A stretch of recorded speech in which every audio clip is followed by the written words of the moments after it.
अच्छा, फोन पे बातचीत हुआ था उससे? फोन से नहीं, इंस्टा पर ही बात। इंस्टा पे? कहीं क्यूआर कोड कहीं कुछ नहीं भेजा था आपने? नहीं। तो फिर पैसा कैसे भेज दिया?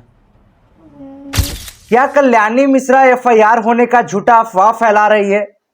क्या कल्याणी मिश्रा मगरमच्छ की आंसू रो रही है? इस वीडियो को पूरा देखिएगा, आपको बहुत ही महत्वपूर्ण जानकारी देंगे जो अभी तक आप नहीं जानते हैं। देखिए, बेगूसराय की वायरल सिंगर कल्याणी मिश्रा अपने इंस्टाग्राम पर एक वीडियो अपलोड करती है। इस वीडियो में फफक फफक के रोते हुए कहती है कि हमने एक ट्रेडिंग ऐप का प्रमोशन कर दिया जिसकी वजह से मेरे ऊपर में एफआईआर कर दिया गया। लेकिन जानते हैं, ये अफवाह है, कोई एफआईआर हुआ ही नहीं है। और जानते हैं, ये मैं नहीं कह रहा हूं, ये कल्याणी मिश्रा ने एक पॉडकास्ट के दौरान वो खुद उसने खुलासा किया है कि मेरे ऊपर कोई एफआईआर हुआ ही नहीं है।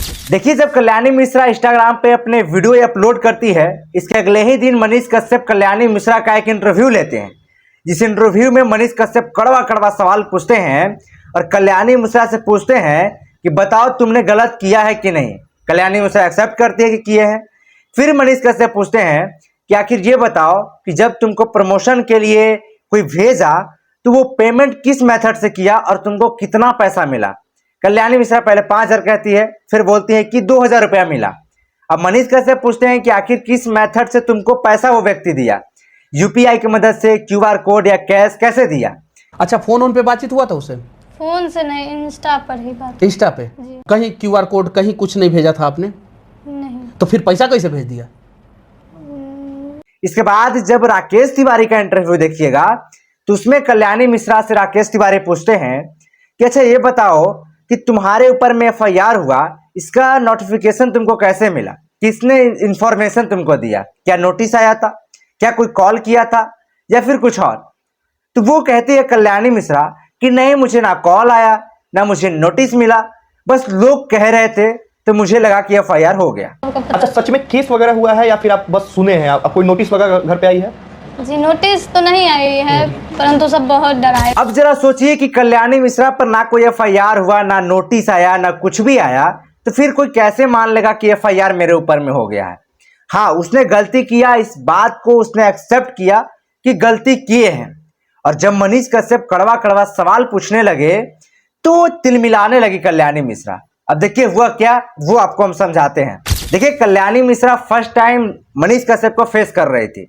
मनीष कश्यप का सवाल कैसा होता है वो भी आपको पता है। जब मनीष कश्यप सवाल पूछना शुरू किए तो कल्याणी मिश्रा पहले से डरी हुई थी।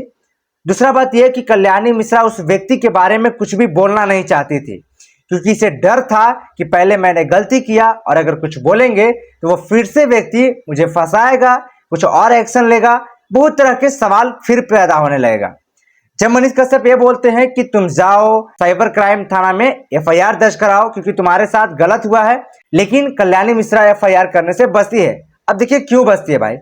देखिए, पहला बात कि वो उतना उसका बैकग्राउंड बढ़िया नहीं है, ठीक है। वो छोटा मोटा फैमिली से आती है, मिडिल क्लास फैमिली से बिलोंग करती है, तो अगर वो एफआईआर करने जाती है तो फिर पता है कि केस लड़ने में कितना पैसा खर्च होता है। इसीलिए वो डर रही थी और इस बात को नहीं बोल पा रही थी। लेकिन अगर आप भी सोशल मीडिया इन्फ्लुएंसर हैं और नए नए आपका चैनल वायरल हुआ है तो आप जरा प्रमोशन करने से पहले सोच समझ लीजिएगा, नहीं तो आपके साथ भी बहुत बड़ा घटना घट सकता है और इसका खामियाजा आपको भुगतना पड़ेगा। हालांकि कल्याणी मिश्रा पर कोई एफआईआर नहीं हुआ है, बस कुछ लोग फेक अकाउंट बनाकर उल्टा सीधा बात बोल रहे थे। हाँ, यह बात सही है कि कल्याणी मिश्रा के ऐसा वीडियो बनाने से कुछ लोग पैसा अपना इन्वेस्ट किए होंगे, लेकिन ज्यादा कुछ नुकसान नहीं हुआ है। बाकी कल्याणी मिश्रा अभी सुरक्षित है। कल्याणी मिश्रा का इंटरव्यू मनीष कश्यप ने लिया जिसमें बहुत सारा खुलासा हुआ। वो इंटरव्यू आप मनीष कश्यप के अपना ऑफिशियल चैनल पे जाकर आप देख सकते हैं। बाकी कल्याणी मिश्रा बहुत ही अच्छी सिंगर है, वो भविष्य में आगे बढ़ना चाहती है और उसका आवाज बहुत सुरीली है। आप देखे होंगे तो आप भी समझ गए होंगे कि उसका आवाज जो है वो सुरीली है और ऐसे ऐसे कलाकारों को बड़ा मंच देना चाहिए और अगर बड़ा मंच मिलेगा तो सबसे बड़ा छलांग ये लोग लगाने के लिए तैयार है। बाकी यहाँ तक वीडियो देखने के लिए आपका बहुत बहुत धन्यवाद।